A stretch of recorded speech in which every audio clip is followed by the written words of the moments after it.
ஓம் ஸ்ரீராம ராம ராமேதி ரமே ராமே மனோரமே சகசிரநாம தத்துல்யம் ஸ்ரீராம நாம வராணனே. உலகம் யாவையும் தாமுழா வாக்கலும் நிலைபெறுத்தலும் நீக்கலும் நீங்களா அழகிலா விளையாட்டுடையார் அவர் தலைவர் அன்னவர் சரண் நாங்களே. எத்திர எத்திர ரகுநாத கீர்த்தனம் தத்திர தத்திர கிருத்தமாஸ்தகாஞ்சலிம் வாஷ்பவாரி பரிபூர்ணலோச்சனம் மாருதிம் நமது ராட்சசாந்தகம். அஞ்சிலே ஒன்று பெற்றான் அஞ்சிலே ஒன்றை தாவி அஞ்சிலே ஒன்று ஆறாக ஆரியர்க்காக ஏகி அஞ்சிலே ஒன்று பெற்ற அணங்கை கண்டு அயலாரூரில் அஞ்சிலே ஒன்றை வைத்தான் அவன் எம்மை அழித்துக் காப்பான்.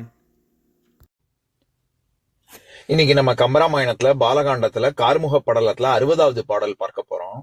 பூங்கியல் மொயம்பினன் புனிதன் எய்தவில் காணிய வந்தனன் என்ன காவலன் ஆணையின் அடைந்த வில்லதனை ஆண்தகையின் நான் இனிது ஏற்றினான் நடுங்கிற்று உம்பரே. இதுதான் பாட்டு. இப்ப நம்ம பதம் பிரிச்சு பொருள் பார்க்கலாம்.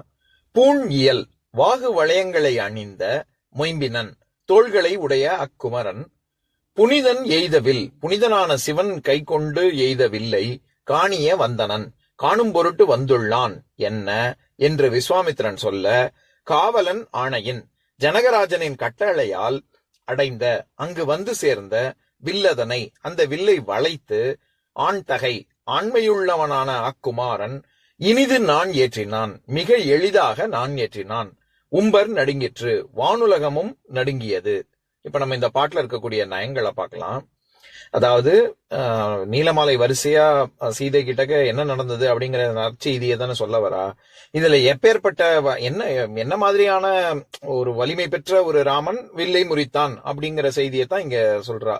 முதல் விஷயம் பூண் இயல் மொயம்பினன் அப்படின்னு. அவனுடைய ராமனின் தோள்கள் எப்படி இருந்தது, எப்படி வலிமையா இருந்தது அப்படின்னா பூண் இயல் மொயம்பினன். இந்த இடத்துல பூண் அப்படின்னா எதை பூண்டுள்ளது, இந்த இடத்துல ஆபரணத்தை தான் குறிக்குது.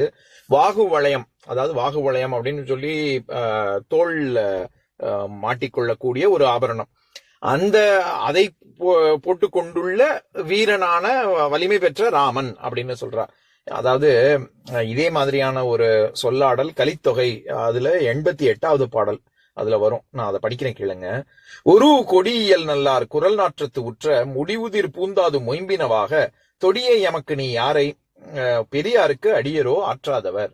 அதாவது தலைவனை பார்த்து ஊடல் கொள்ளும் பொழுது சொல்லுவா, உனக்கும் என்ன சம்பந்தம், எனக்கு நீ என்ன வேணும், விலை பெச்சல் அப்படின்னு சொல்லக்கூடிய இடத்துல கொடியியல் நல்லார் குரல் நாற்றத்து உற்ற முடிவுதிர் பூந்தாது மொயம்பினவாக, அதாவது தலைவியும் தலைவனும் தழுவிக்கொள்ளும் பொழுது தலைவியினுடைய கூந்தல்ல இருக்கக்கூடிய பூக்கள்ல இருக்கக்கூடிய மகரந்த பொடியானது தலைவனுடைய மார்புல இருக்கு. அதைத்தான் குறிப்பிட்டு சொல்றா. உன்னுடைய மார்பு எப்பேற்பட்ட வலிமையானது, மொயம்புன்னா வலிமைன்னு அர்த்தம். பூந்தாது மொயம்பினவாக அப்படின்னா உன்னுடைய வலிமையான மார்புல என்னுடைய நான் சூடி கொண்ட பூக்கள்ல இருக்கக்கூடிய பூந்தாது மகரந்த பொடி அங்க இருக்கு அப்படின்னு. எதுக்கு சொல்ல இந்த பாட்டை உதாரணமா சொல்றேன். அங்க எப்படி பூந்தாதும் மொயம்பினவாக அப்படிங்கிறது மார்பின் வலிமை அப்படிங்கிற ஒரு பொருள்ல வருதோ, அந்த மாதிரி இங்க பூங்கியல் மொயம்பினன் அப்படிங்கிறது தோல் எப்படி வலிமையா இருக்கு அப்படின்னு வருது. அதாவது இங்க வலிமைங்கிற பண்பென ஆகி வருவதனால இது பண்பாகு பெயர். மொயம்புங்கிறது தோளை குறிக்கக்கூடிய ஒரு ஆகு பெயராக வருது. அப்பேற்பட்ட வலிமை பெற்றவன் ராமன் அப்படிங்கிறது முதல் விஷயம். இரண்டாவது, புனிதன் எய்தவில் காணிய வந்தனன். விஸ்வாமித்திரர் முனிவன் தானே சொன்னாரு, இந்த மாதிரி ராம லட்சுமணர்கள் இவங்க நான் இங்க கூட்டிட்டு வந்ததே எதுக்கு, இந்த சிவதனுசை பாக்குறதுக்கு அப்படின்னு விஸ்வாமித்திரன் சொன்னவுடன் காவலன் ஆணையின், இந்த இடத்துல காவலன்னா ஏதோ காவலாளின்னு எடுத்துடக்கூடாது. காவலன்னா அரசனைத்தான் குறிக்குது. ஜனக மன்னனுடைய ஆணையின்படி அடைந்த வில்லதனை கொண்டு வந்த வில்லை ஆண்தகை நான் மீது ஏற்றினான். ராமன் அப்படின்னு சொல்றதுக்கு ஆண்தகை அப்படின்னு சொல்றாரு கம்பர். அதாவது ஆண்மையுள்ள குமாரனான ராமன் அப்படின்னு. நான் இனிது ஏற்றினான் நடுங்கிற்று உம்பரே. வானுலகமும் நடுங்கியது அப்படின்னா மூலகமும் நடுங்கியது. தேவலோகமே நடுங்குச்சுன்னா பூலோகம் கேட்கவா வேணும், அதனாலே 3 உலகமும் நடுங்கியது அப்படின்னு தான் பொருள் கொள்ளணும். இதுல இன்னொரு ஒரு நுட்பமும் இருக்கு. பாடலினுடைய ஒரு மொத்த கருத்தையும் சொல்லணும்னா, வில் காணிய வந்தனன் காவலன் ஆணையின் ஆண்தகை நான் இனிது ஏற்றினான் அப்படிங்கறது முக்கியமான கருத்து. இது எதுக்கு இப்படி இந்த மாதிரி பிரிச்சு சொல்றேன்னா, எப்படி அதாவது ஜூலியஸ் சீசருக்கு சொல்லுவாங்கல்ல, அவன் எப்பேற்பட்ட ஒரு ஒரு வீரன், போர் வீரன் அப்படின்னா ரொம்ப அவனுடைய விக்டரி, வார் விக்டரி, போர்ல ஜெயிக்கக்கூடிய வெற்றிகள் எல்லாமே ரொம்ப எளிதாகவும் ரொம்ப கஷ்டப்பட்டு அவன் ஜெயிச்சான் அப்படின்னு எங்கேயுமே இருக்காது அப்படிங்கறத விவரிச்சு லாட்டின்ல ஒரு ஃப்ரேஸ் சொல்லுவாங்க. அதாவது வெனி வெடி விச்சி அப்படின்னு. வந்தேன், பார்த்தேன், ஜெயிச்சேன்.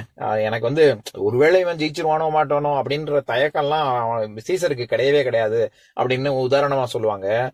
அதே மாதிரி எதுக்கு சொல்ல வரேன், இங்க ராமன் வந்து ஒருவேளை வில்ல முறிக்கலன்னா சீதைக்கு திருமணமே ஆகாதுன்னு ஊர் மக்கள் தான் பேசினாங்க. ராமனுக்கு மனதளவுலயும் சரி எந்த ஒரு தயக்கமும் கிடையாது இல்ல. அவன் வந்தான், பார்த்தான், வில்ல முறிச்சான் அப்படிங்கிற மாதிரி இருக்கு.